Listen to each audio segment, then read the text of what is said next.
Madrid, 11 maart 2004. In 4 forensentreinen op verschillende plaatsen in de stad ontploffen zware explosieven, verstopt in rugzakken. Er vallen 191 doden en ruim 1400 gewonden. Het is de grootste aanslag in de geschiedenis van Spanje.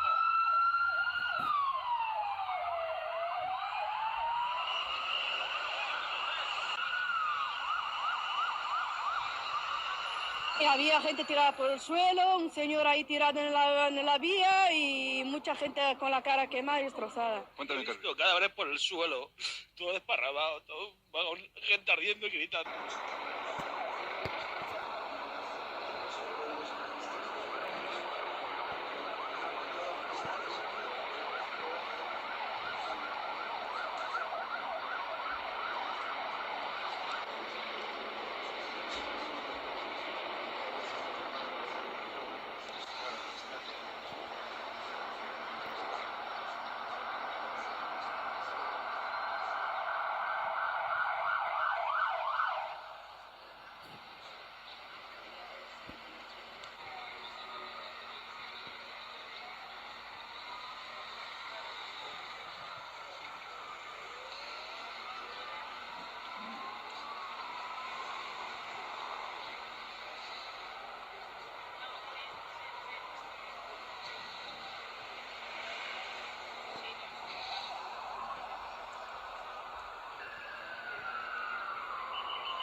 Tú me digas. Cuéntame qué es lo que ha pasado. Serán las 7:30 de la mañana cuando ha sonado una primera explosión. No se ha visto nada, luego han sonado otras 2 explosiones más y luego las 2 últimas y se han vuelto en humo, todo lleno de humo blanco alrededor del tren y ya es cuando se ha visto a la gente que se corría hacia la parte del edificio de cemento y la gente corriendo por las vías y se ha visto pues esta primera parte del vagón, había gente ahí, lo que pasa es que los servicios de urgencias... Ha pasado que estaba todo explotado, los cristales, me asomó a la ventana, he visto los trenes, hija. Ahí, pero claro, yo sabía que un accidente entre 2 trenes no podía ser porque no tenía uno ni iba otro, o sea, no sé cómo decirlo, que digo, en el sentido que veía yo los vagones como están. Así que digo, esto ha sido un atentado. Así que nada. Bien, te la paso, María. Un besito, María.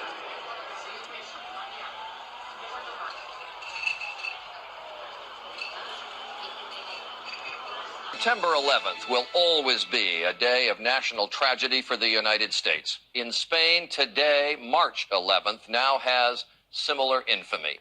In Madrid this morning, more than 190 people were killed and more than 1,400 injured when 10 separate bombs ripped through commuter trains and railway platforms during rush hour.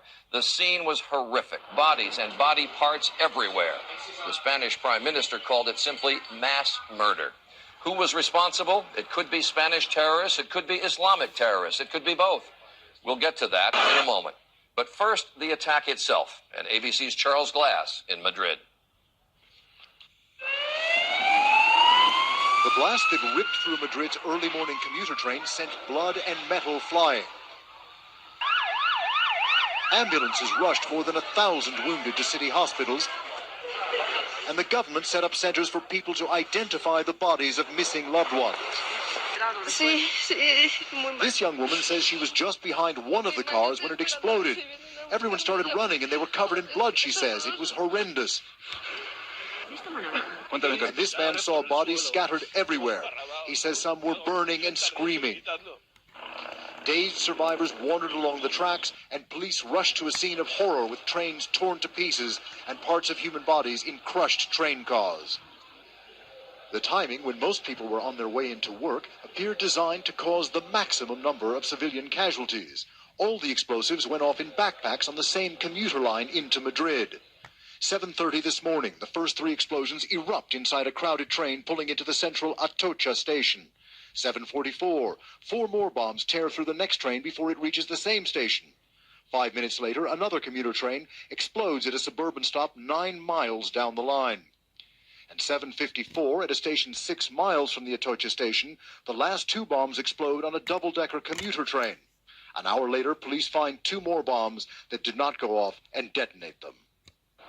Within hours of this morning's explosion, Spain's newspapers were on the streets with special editions. The headlines say that this is the worst terrorist massacre in Spanish history. Volunteers offered to donate blood and to help at emergency centers. One rescue worker says they have been performing amputations and treating survivors for massive bleeding and for hysteria. The Prime Minister and King Juan Carlos addressed the nation to condemn the attacks and to promise to find the culprits. Dezvelirea unei plăci comemorative în această seară, am dorit să exprimăm angajamentul acestei instituții și angajamentul nostru ca și comunitate de a nu uita. Ne propunem să trimitem, prin acest gest, să trimitem încurajările noastre familiilor, în primul rând familiilor victimelor, cei care în fiecare an de an, la această dată, retrăiesc tragedia, redescoperă golul pe care l-au lăsat în urmă cei care nu mai sunt. Am trecut de câteva stații și trenul este plin. Se anunță în difuzare că urmează stația Atocha. Deja unii s-au ridicat și culoarul din fața mea este plin. Când privesc ceasul, este 7:38. Îmi voi suna soția când voi coborî. Deodată aud un zgomot infernal însoțit de un țipăt. O secundă și nu mai aud nimic. Simt doar o izbitură puternică în piept și nu mai pot respira. S-a întunecat brusc. Aceste fraze le-am găsit într-o carte ce este extrem de greu de citit. Pentru emoțiile pe care le transmite, se numește Salvat din trenul morții, este o carte a domnului Lorin Ciuhat, care astăzi este alături de noi. Împreună cu el este aici cel care i-a salvat viața în urmă cu 5 ani de zile. Îmi amintesc cu groază de această zi teribilă, de imaginile terorii care au rămas gravate în memorie. Am văzut și am simțit îmbrățișarea morții. Dar am văzut și am simțit în orele care au urmat solidaritatea, împreună simțire din partea multora care au făcut tot ce le-a stat în putință pentru ajutorarea răniților, dezbrăcarea propriilor haine pentru a contribui ce tremurau și până la salvare întregi la rând pentru a dona sânge. În ciuda, doresc în mod deosebit să mulțumesc celor 2 prieteni ai mei. Me han preguntado muchas veces qué es lo mejor que me ha podido suceder y lo peor también. Lo peor ya queda olvidado. Pero lo mejor, siempre he dicho, la amistad. La amistad, las nuevas amistades, las nuevas personas que he conocido, a las nuevas víctimas.